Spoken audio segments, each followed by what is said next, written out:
Hi friends, అందరికీ నమస్తే and family members. Hi అందరికీ, అందరూ బాగున్నారా?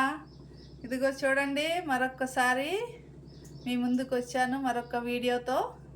ఈరోజు మన ఇంట్లో లంచ్ పచ్చి పులుసు రసం, అంటే మా సైడు పచ్చి పులుసు రసం అంటారు దీన్ని. పచ్చిమిరపకాయలు ఎర్రగడ్డలతో తయారు చేస్తాము. ఈ రసం నేను ఎలా తయారు చేస్తానో చూసేద్దాం రండి. ఇంకొండి ఆయిల్ వేసాను. ఇప్పుడు ఆవాలు, కరివేపాకు,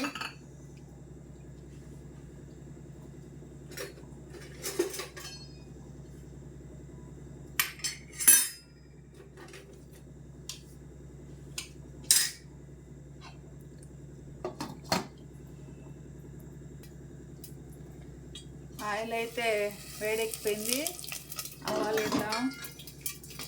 ఎగిరిపోకుండా ఉంటాయని మూత పెడతానండి నేను.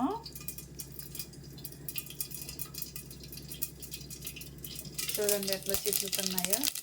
కరివేపాకు వేద్దాం.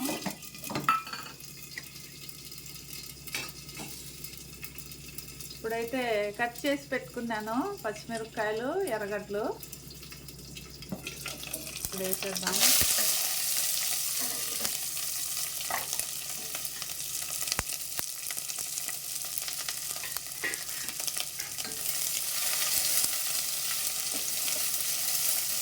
కొంచెం బాగా వేగల పచ్చిమిరపకాయలు, ఎర్రగడ్డలు కొంచెం వేగనిద్దాం.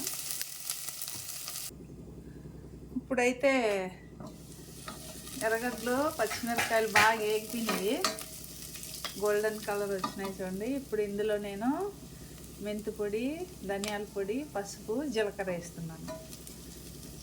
ఆల్రెడీ కారం అవసరం లేదు, పచ్చిమిరపకాయలు వేసినాను కదా, అందుకని ఇది తొందరగా వేగిపోతుంది కదా. ఇప్పుడు మనము చింతపండు పులుసు వేసేద్దాం.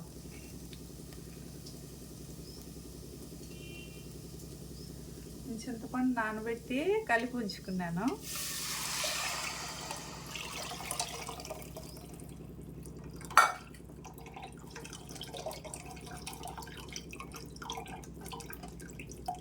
ఇది 2 days 3 days కూడా పెట్టుకొని మనము తినొచ్చు, పాడవదు. అందుకని నేను ఎక్కువగానే చేసినాను. 2 days 3 days రసం పెట్టే పని ఉండదు. పచ్చిమిరపకాయలు కదా, ఏమో కాదు రసము.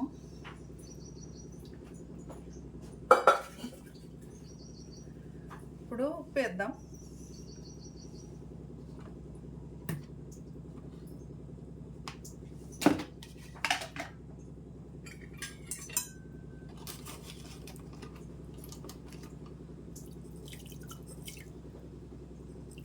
సరిపోతుంది, మళ్ళీ అడ్జస్ట్ చేసుకొని వేసుకోవచ్చు. కొంచెం వేడి ఎక్కనిద్దాం.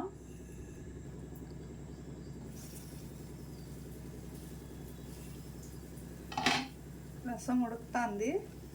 ఇప్పుడు కట్ చేసి పెట్టుకున్న కొత్తిమీర వేస్తేనే దీనికి బాగా టేస్ట్ వస్తుంది. ఇంకా వేడి వేడి రసం రెడీ. వీడియో నచ్చితే షేర్ చేయండి, లైక్ చేయండి, సబ్స్క్రైబ్ చేయండి. Bye bye.